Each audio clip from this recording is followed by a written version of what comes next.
Hello and welcome to Warblock. I don't have my microphone. I have a headphone on the Xbox that I have. This is all USB and I can't bother to sort of unconnect it and then connect it and then unconnect it, and so the old microphone still works, so you can hear me. Anyway, I thought I'd play this little Battle of Sukhumi. This is part of Georgia, the Georgian Civil War. Don't want to play the whole thing, as I ever say, but yeah. Anyway, so basically, it's part of the Georgian Civil War, and I think I've got the strengths probably a bit over the top. There are 1,000 Georgian National Guard, which is in this sort of stack here. The key thing is that they had tanks, and the separatists didn't have any anti-tank weapons. All they could muster up to fight them were petrol bombs and barricading the streets. I think the map is interesting. I don't know where they came on from, so I put them all here. If you look at the map of the region, you'll realise that it's sort of centred from here, and I think they come this way. They did some naval operations in the full thingy, the Civil War type thing. This is a part of. So this is just a small part of it. But essentially, in the Galil region, the separatists were taking Georgian hostages, and so the Georgian National Guard went in to recover them. They did that, but they then carried straight on to Sukhumi, which is this city here, which is quite big. The units delineate the city limits, so the city is actually sort of, according to Wikipedia and Google Maps, is this big. A lot of this is strange. It's sort of urban, but it's still in the woods. It's sort of like, little roads going through the woods. So it's probably the well-to-do region, but it's quite heavily built. It's not heavily built up. There's quite a lot of houses. It's all sort of little roads. I haven't put any of them in. So this whole region is really sort of the city. The interesting thing here, to some extent, is this is quite a nice defensive feature along here. I put in some fords just so that it's got a bit more access, and there's 2 bridges. But that would be great if the enemy were coming from this way, but they're not. They're coming from down here. There's not really. There are actually a couple of little rivers here, but I think they're really more like streams, so I haven't included them. And this is actually a lot smaller than it looks. It's a little lake, but it is significant enough to warrant being a substantial part of a hex. It's probably only half a hex in size, so I've included that. And one of the first sort of highways, so I put that in. So I don't know how it's going to pan out. Oh, that's right. Yeah. Anyway.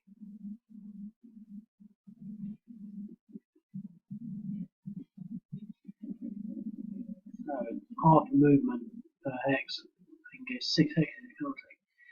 Obviously, it's got to get through that. So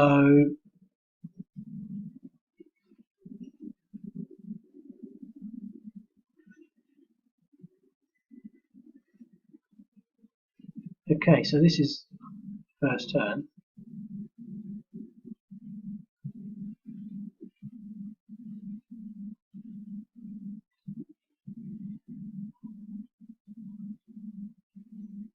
Probably not fantastic odds.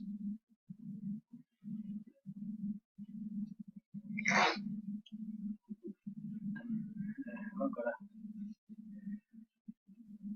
know what I've got. 100% anyway. So, haven't really thought it through, but I guess.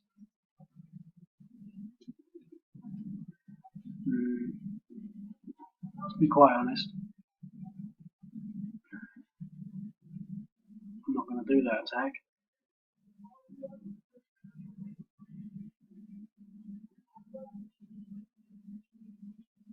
Could have gone around there. So, the Georgian National Guard entered the scene. There's no air power in this game.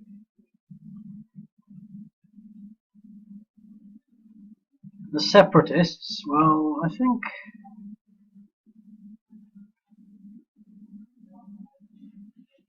it's really quite strategically interesting.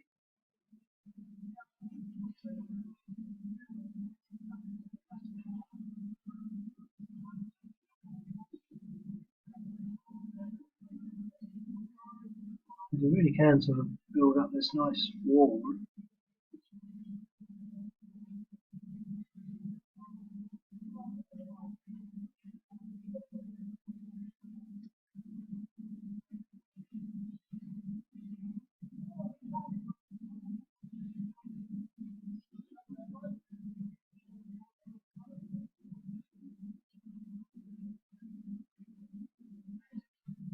One minute.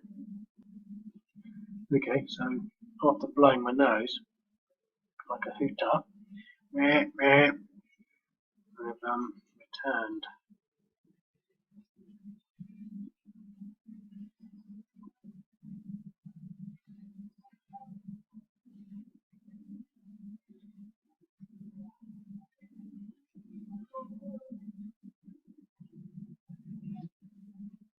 Okay, so it's not quite a massive line, but I think this is quite a good line of defence because they're in the woods. I don't know what the defence is in the woods, but that is quite. There's a reasonable sort of scope for defending down here. The units are coming from this way, so. And I mean, well, let's see. I mean, is there actually any scope for a counter-attack at this stage before they start bedding in? One. We doubled, so that's 4. So I could get a 1-to-1 on that. Can I really get a 1-to-1? No, I'm going to go for it. I mean, no, I'm not. No, I am a fan of counter-attacking, but I think I'm going to leave the risks up to the Georgian National Guard. Okay.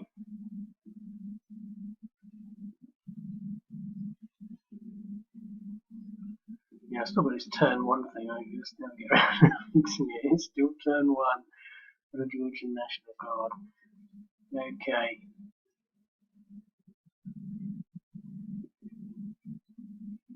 I thought the odds looked quite good when the separatists were sort of split up, but I mean, unless they can make some good ground on that first turn, the odds aren't actually very good for them. You know, there's too many in that stack, and there's probably too many in this one. I mean, there's 4, so 1, 2, 3, 4, 5. I'd have 1-to-1 at best.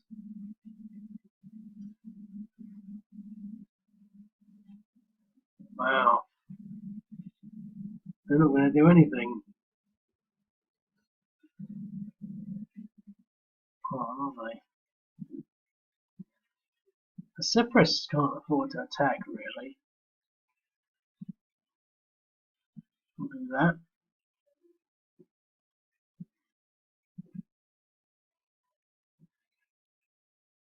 Yeah, you see, there they are. Look at that nice big stack of armour. There's some more come on in a bit. But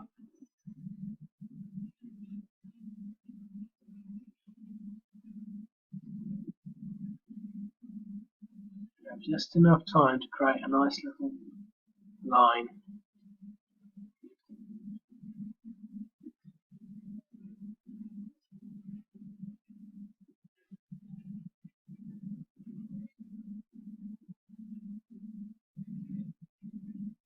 Can't move any further. Look at that. Interesting. Okay.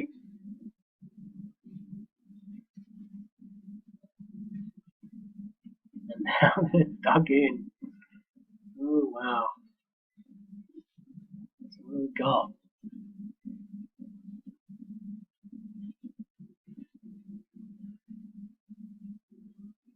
This is interesting. I like these micro games in the sense that, I mean, obviously it's a limitation of the style of game that they put on the site, but monster games have a sort of, an appeal for the grand strategy for making decisions across large terrain types. But one of the things I've always thought, in my opinion, is basically no matter how you do it, you get to what I call the money shot, where I'm pointing my finger at the screen here, let's use the mouse.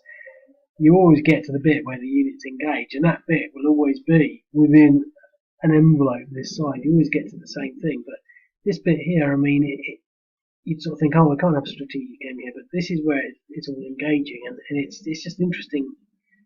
How do we solve this? How can we do this? Is it doable? And it's a bit like, I'm a big fan of, I can't do it anymore. I tried, amazing, I can't do it. Calculus, differential equations, and they used to have those in puzzle books. So solve this differential equation, and they give you a hint, factor x plus y to squared on both sides or something. They give you a little hint, but these are exactly the same sort of thing. They're little puzzles, and well, I'm not saying it's the most amazing puzzle. It's just quite intriguing that so much can happen in such a small space. This is so. Anyway, what do I do? Do I go punching straight through here, or do I go creeping about up here? Let's see how far I can get. Wow, that road's not very good. That's not very good at all. I thought I'd be able to shoot up there, motorised units.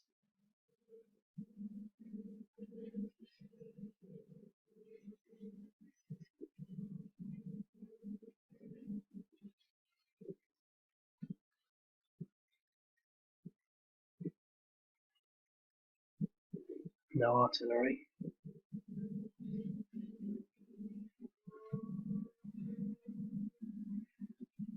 But I might do another video, I don't really want to. There's the other units, there's nothing more after this. Well, it's clear.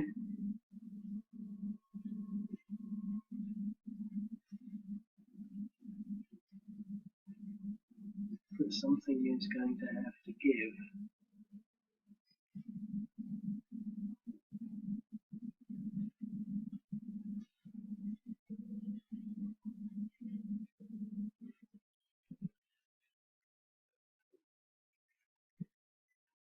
Should have gone that way.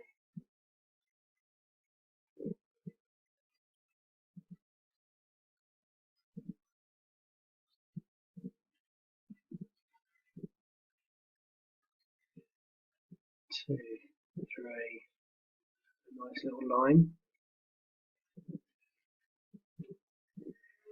Okay. Oh, it's not easy peasy over here anymore.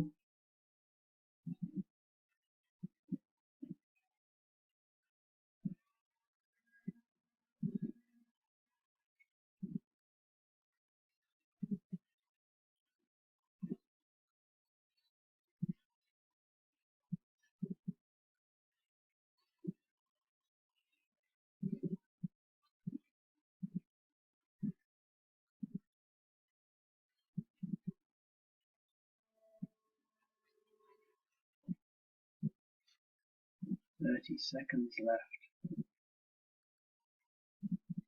Well, what I'm actually going to do is attack that, but there's no time to do it in this video, I think. I'm going to do it in the next video. So, let me see if I can get this up. Well, I can't speed it up, but hopefully it won't take too long. See you in a bit. Okay. Just a little observation on this. two things really. I mean, obviously these are just little games based on real battles, but they are to some extent designed to be more historically edifying.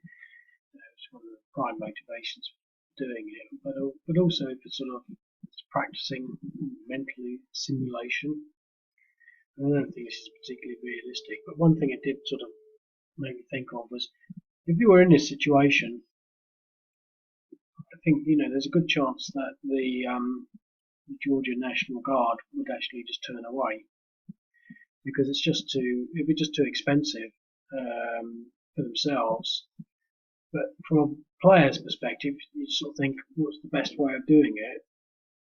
And you just do it, because you got the counters and you want to not so much win, but you want to win. So, but I mean, it's a sort of situation. I think essentially to some extent that as a player you wouldn't sort of, oh well, this is going to be expensive. I'm going to turn back. That's one of the things I like about. No, that's not the thing I like about the game. But one thing I like about the game is that you sort of contemplate all those sort of angles, and it's not about always going into a confrontation. It's about assessing that and then weighing up the balances of what's actually happening. They're separatists, but they probably aren't ready to die, sort of, without question. And nor the Georgian National Guard. They weren't actually instructed to take out Sukhumi. So maybe there's too many units in this game. I didn't put more than I should. I didn't think it would end up like this. The only other thing also to say that I was thinking is that obviously I've got the fact that they had armour correct, because they have armour that you can see here. Let's see, I don't know what that is. But they've got the armour, but to some extent, well, the armour is multiple up against just infantry. So I think tanks is like 1.7, it's almost doubled. But infantry attacking armour, so if the infantry attack the tanks, they're like half value. So they're really. So for this one to attack this 3 would be a 1 to 6 attack. This 3 attacking this 1 would be a maybe a 5 to 1. I mean, that's not taking in terrain, so this would be a 3 to 1, 1 to 3, and this would be possibly a 2 or 3 to 1. So, but I was thinking again that what's the sort of way for that video to upload that essentially the armour would pretty much just roll through these. I mean, unless you've got anti-tank weapons, tanks are pretty much invulnerable. I was thinking this story I heard years ago about the Second World War. Basically, they're I think it's in North Africa. It doesn't really matter where it was and whether it's true or not, I don't know. But it said that there was a report of a Tiger tank, and on the brow of another hill or something, and the entire Allied tank unit, whatever it was, company, battalion, and then a platoon, whatever it was, it just ran away just at the news of a Tiger tank because it was so invincible against their, when they had Stuarts or because anyway, Cromwell's Chamberlains, I don't know. But Crusaders, that's what I was thinking about. But basically, the benefits of tanks is included in the rule set here. So I'm just spending so much time just talking nonsense now. But so tanks are pretty good, but I think to some extent they're invincible. They just don't have anti-tank weapons. They had petrol bombs. And that's it. It's the same. It's an interesting. Well, I don't know. It's sort of interesting in regards to the ISIS scenario because how are they able to stop tanks? Why don't the Syrian and Iraqi armies just drive in with tanks? Well, they can blow them up because they've been given anti-tank weapons. But obviously, they've been given them. and in this case, no one had given them anti-tank weapons, and they're pretty useless against tanks. Tanks are pretty strong, powerful things. A lot of people sort of, they talk about tanks being obsolete on the battlefield because they can be blown up by infantry so readily. Yeah, but if they've got a $50,000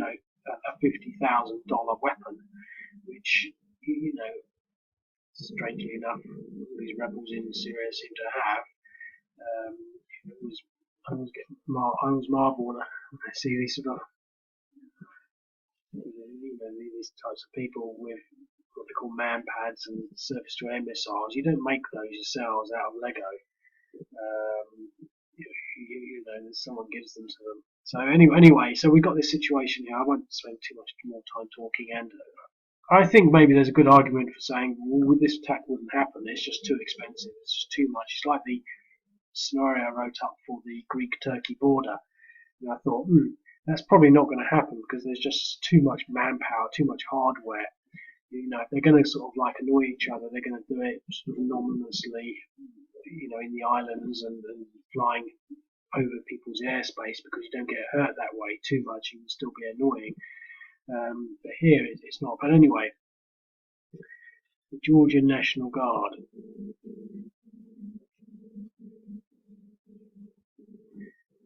Well, I think I'm going to punch through here. Let's just shut up, shall I? I spent half of it talking crap.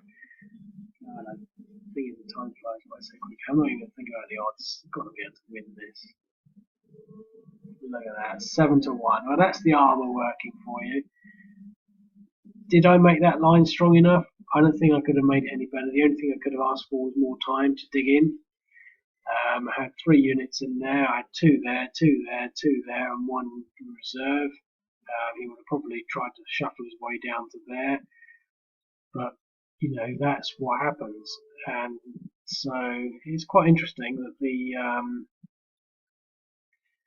now what I was thinking in the line of dealing with the issue that I just mentioned about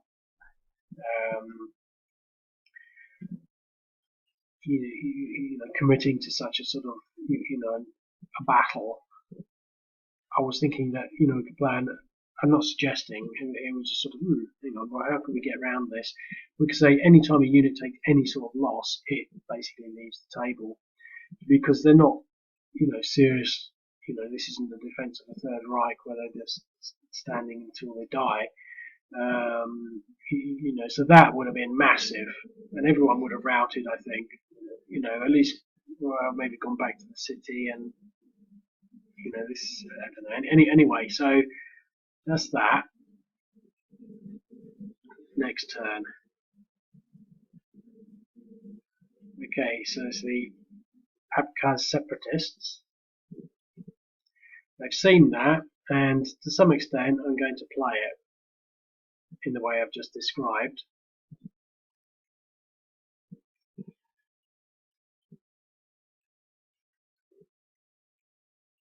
And I'm going to pull this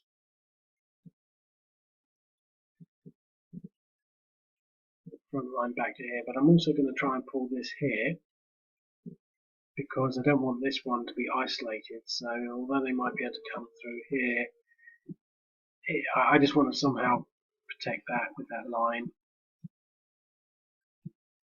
whilst doubling up there, and maybe that's not the best way to do it, but the whole line has now fallen back. And this is in reserve.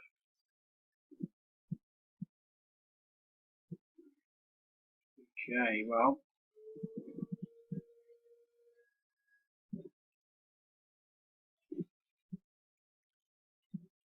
I think due to the nature of the game,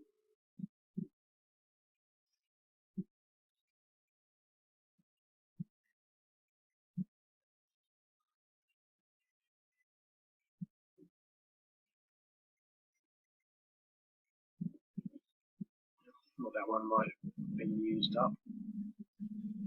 I'm pretty sure I'm going to get the same 7-1 odds here.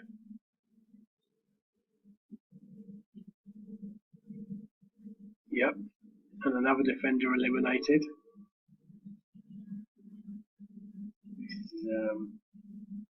standing really. I'm not going to use these infantry to make attacks, but they can certainly.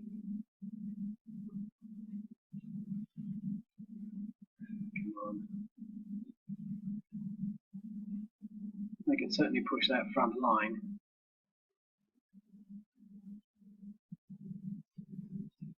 Interesting. Interestinger and interestinger. Okay, so it's the Abkhaz separatists. Well, they tried to support their comrades, brothers in arms, but this wasn't good enough. They just got completely decimated by this tranche of armour coming their way. So they can at least, if they have any more movement, one movement, get into the city. And that's that.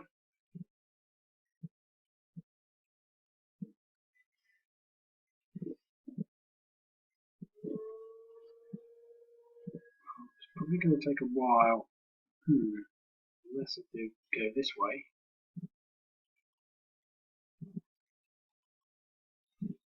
Can I do this before 15 minutes is up?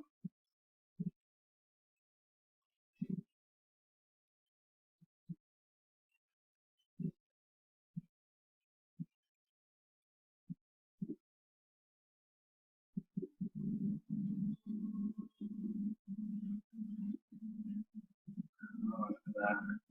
Well, let's see what we can do in there.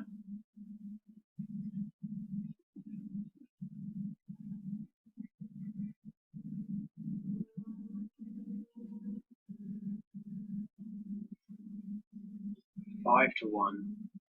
Maybe the city was the best place to defend. So now impression 2. Let's follow in with the infantry.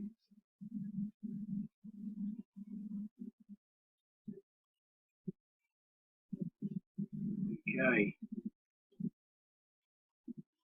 Well, separatists are going to.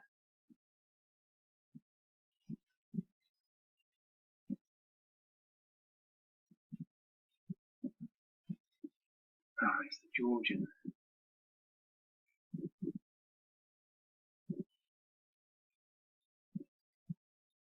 I think I've pressed something too many times. Again, either that or I'm just going insane. I'm sure it is the separatist turn. So they're now falling back onto the objectives.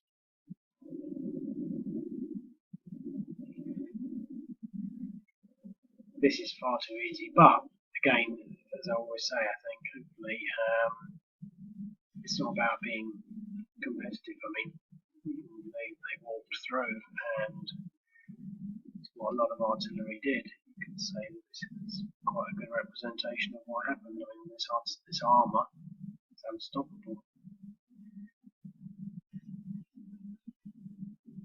That's the entire army.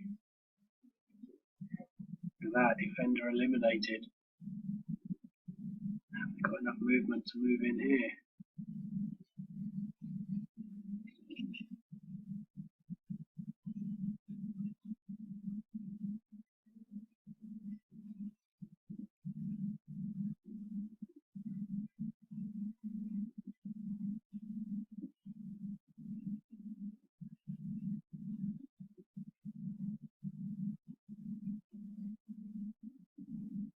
Oh, look at that. I'm just going to go for it because now this could be not as easy. So I'm not expecting another defender eliminated because there's 3 and they're in dense urban. That's a defender retreat. So the Georgian National Guard have taken no casualties yet. And at that point, well, we've got 20 seconds left, so continue the narrative. But I'm going to leave it at that. I think that's pretty much a few seconds left. It's pretty much game over. Maybe try it yourself. Cheers.